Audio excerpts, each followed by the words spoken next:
Welcome to Crunch My Numbers. I'm your host, Paul Redmond, and in today's episode, we're unmasking the hidden risks in a modern business, and we're looking at risk and compliance review here today. When I think about risk and compliance and the hidden risks, often these are always tucked away in some manual or some contract or some area of the business where we really are not used to going, or we're really not used to having a look at it. But what I want to do today is I want to unearth some of these risks and just point them out to you so that you can be aware of them in your own particular situation. So we're going to kind of look at a model, how to identify these risks, how to understand them, how to mitigate them. And we're going to look at a couple of real life case studies, and we're going to look at some actionable insights and how to secure your business against these risks. But you can't secure them unless you unearth them and understand them. So really, what is the problem? And what's the problem a modern business faces today in this landscape of risk? And where can these risks pop up? There's things that we're not necessarily used to, and these occur because of changes in technology and because of changes in how business is done now compared to what it was 2 years, 3 years ago, maybe even 10 years ago. But with things like regulatory compliance, that compliance risk has heightened due to the complexity of business and how business is done today. We're also looking at things like internal fraud, and we're looking at reputational hazards. These can remain dormant forever and ever and ever, and then waiting for some trigger event to happen to unearth everything that we're looking at here. And really, I suppose first thing is, why do we ignore these risks? Because of a lot of these doesn't happen until it's actually triggered, and it takes the trigger event to create the havoc. So our job today here is to stand back from the business in part of our discovery and look at the risks that are associated. And the risk can be industry risk as well. So your specific industry might have a particular risk event that's only applicable to your industry. It could be licensing, it could be commercial hazards, it could be data breaches, it could be any combination of those combined together to create this hidden risk. And ignoring these risks, the consequences of these can be catastrophic for a business. Things like legal liabilities, financial loss, regulatory penalties. Not only does this kind of hit the inherent value of a business, but it also has a massive cash flow impact on the business. So if we was to say to you today, to take a second in your own business, whatever the type of business you have, and say, what are the risks to my business today? The not so obvious ones I wouldn't necessarily think about on a regular basis. So this is just a matter of catching your breath, taking a look at your business, and it could be something as simple as, and it's not simple the outcome of this, but you could be underinsured. Now, with rising premiums and with the effect of rising premiums in a business today, underinsurances is something that we don't necessarily look at, but this can be catastrophic. And we've seen instances of this in the past where we had clients that were insured for, let's say, $1 million. 1 million was the insurance amount. And they had an event like a fire, a catastrophic event. There was a risk management team come in. They looked at it. They said that they were underinsured by, say, 50%. Now that million you don't get the million, you get half it, you get 500,000. This is a catastrophic event. And it can happen because, one, you're not informed properly. Two, you haven't looked at the event. All you're looking at is trying to get your premium down for insurance, but you haven't properly sat down. Now, having a good insurance broker and will cover off this in the event of this happening, and talking to the insurance broker, and they will bring that up. I'm just pointing out a risk that can seem irrelevant, but then when a catastrophic event happens, your business is completely at risk of failing. So we built a model, a risk assessment model to look at this, and it's a 5-layer approach. It's a very simple 5-layer approach, but it does work in the instance of identifying risk. And it is, the first thing is to catalogue the potential risks, and you can catalogue them over data security, say compliance, operation, finance, and reputation. So there's kind of 5 main areas that you can sit down and say, what event would have to happen in terms of a reputational risk to our business? So in terms of whatever business you're in, what reputational risk could damage that business. And you go through you go through the data security. What data security risks? So many people are using their mobile phones today to conduct business. And on that mobile phone, all your data is in there. And not having correct passwords on your mobile phone can have a massive potential risk to your business in terms of data security, in terms of compliance, in terms of losing your phone and the operational risk of it. So that's one area that covers. So a particular risk can cover multiple areas. So what we're saying is break down the risk category into data security, compliance, operational, finance, and reputation. Now, let's look at the compliance risk. Compliance risk is not necessarily just bookkeeping and accounting and a tax risk. Your compliance risk can be a licensing risk. So if you have a license for your business to do X, Y, and Z, and you're outside the terms of what that license operates, that can have a massive operational risk to your business because it could close you down. Like if you're running a pub that's selling beers or spirits or whatever it is, and you don't have a license to operate that, you can't run your business. So keeping an eye on all the things in your business that are specific to you. If you're a transport company, you don't have the correct license, you don't have the correct operational licenses, or you don't have the license to carry whatever materials you're carrying. They're the things. So catalog the potential risk is the very, very first series that you need to do. The next thing you need to analyze. So determine the likelihood and impact of each risk on this. So you take a business that needs a company that has to have a safety statement. How many people on this have looked at their safety statement that they have for the company and asking, is that safety statement up to date? And is that safety statement relevant to the business as of today? Simple little things like this it's not that we ignore them, but it's just that a lot of this stuff is not done once and done and finished forever. So then we've identified a list of risks. We've analysed the likelihood and impact of these risks. And to help you with the identification and the analysis of it, use your team of people. Use your accountants, use your tax advisors, use your insurance brokers, use your computer people, all the people that you have employed that you buy services of. You can work with those people and they'll be more than happy to work with you to make sure you're mitigating the risk within your business. We're also talking here, when we're talking about risk, is the risk of illness or death to do with a business partner. So you're in a business with somebody else that's non-related.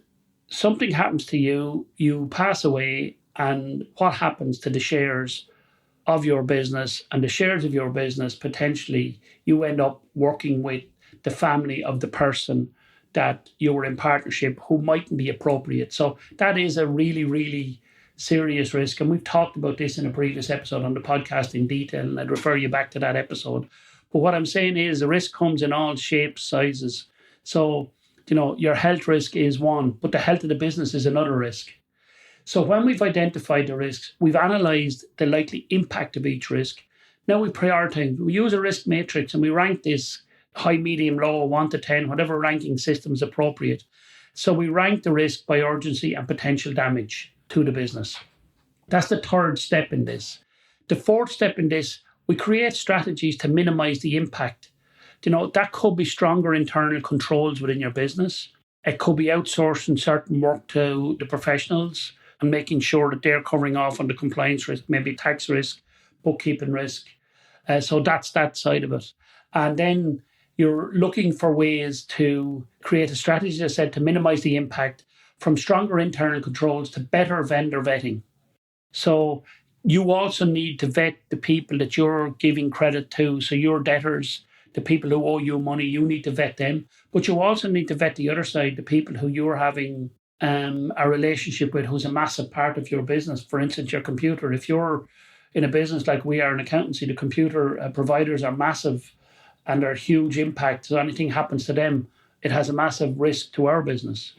So, and then we monitor and track and reassess as we go along the procedures. So that's kind of the risk assessment model, and that model will work for you. Why is the model effective?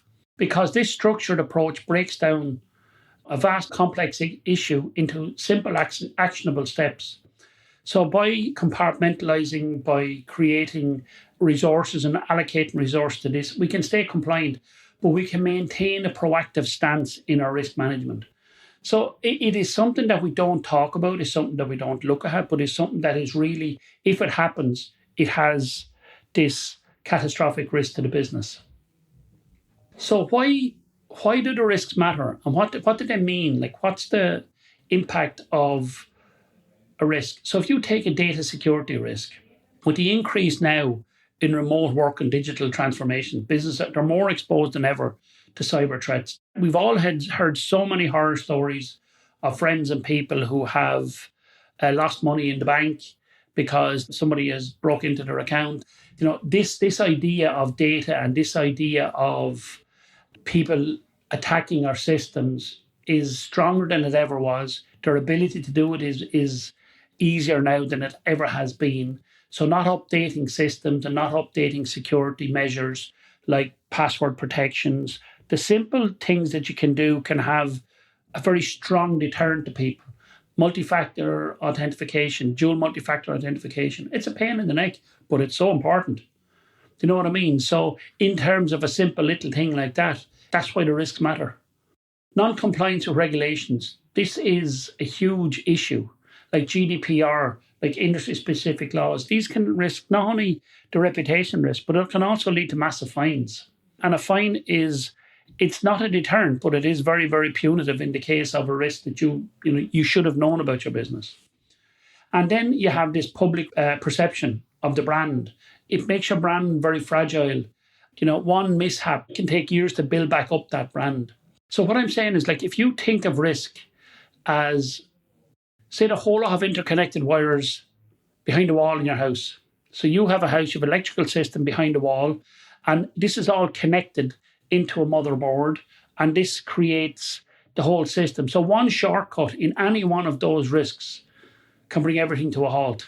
Like, we can mitigate for a lot of risks in our business, but if we don't have electricity, we have a big problem for running computers and laptops. And if we don't have backups and all that stuff, so that's a risk that we know that the risk is there. We can have, in certain instances, have generators, but in our instance, we have the ability for people to stand up and go home and work from home where there is electricity. So we need to identify the hidden risks behind the wall, as we said here, but we need to make sure that we can mitigate them, not to the nth degree, but to a sensible degree, I suppose, really. If you look at a case study here, like, just take a data breach for a global retailer, and we've seen a lot of data breaches over the years. You take a multinational retailer, faces a severe data breach and compromises customer information and is exposed to the regulatory fines. The overhaul that's needed and the cost of repair of that is also very, very, very substantial. And it will reveal the weaknesses in the system, but it's too late then. So what you're trying to do is, not like that retailer, you're trying to mitigate that prior to what happening. You'll have your IT people and you'll have updates needed, and you'll say, I'm not doing that update. You need to have your updates done, because what the updates do is mitigate the potential possibility of a data risk. So how can you start unlocking and uncovering the hidden risks? So conduct, as we said above, a risk assessment workshop. So gather all the people that are relevant, that control risks in your business. You get them together on a meeting and you just brainstorm unique ways that your business is at risk. Very simple. You map out the compliance obligations.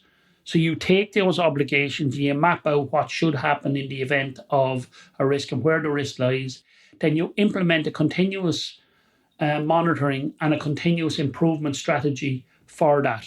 So whether it's the latest technology tools, whether it's focusing on cybersecurity in terms of computers, so whatever that is, whether it's making sure licensing and we're up to date with the regulatory requirements of our particular business. For us, for instance, it's CPD. We may have to make sure all our team do CPD, continual professional development, to make sure they're up to date with all the changes in tax laws and the changes in auditing laws. You'll have your own areas in your own business. And then we need to create a communication strategy to ensure that the people that control the risk understand the risk. And then we need to make sure that the prevention has a clear line of reporting if something goes wrong. It's more than just identifying us.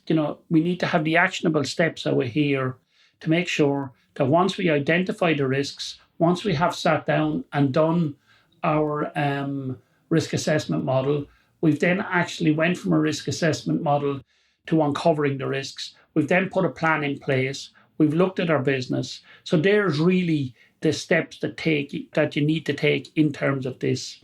So just to close off on the importance of having a risk-ready culture within your business. It's not a one-time project. It's not an identify and done. It's a continuous commitment to safeguarding your business and the people who rely on it. That's the one thing I would say to you. And I'm going to say that again. Managing risks isn't a one-time project. It's a continuous commitment to safeguarding your business and the people who rely on it. So what I would ask you to do today is identify one risk in your organization today, develop a plan to mitigate it, and remember, being proactive to risk management just doesn't safeguard the assets, but it also builds reliance, trust, confidence, strength, brand, value, goodwill. It builds everything that you can think of. It's a positive influence on your business. And in the complex world of business today, a robust risk and compliance strategy, it's more than this shield. It's a competitive advantage. Remember, it's a real competitive advantage to mitigate your risk. So thank you so much for listening, and we will talk to you on the next episode. Bye for now.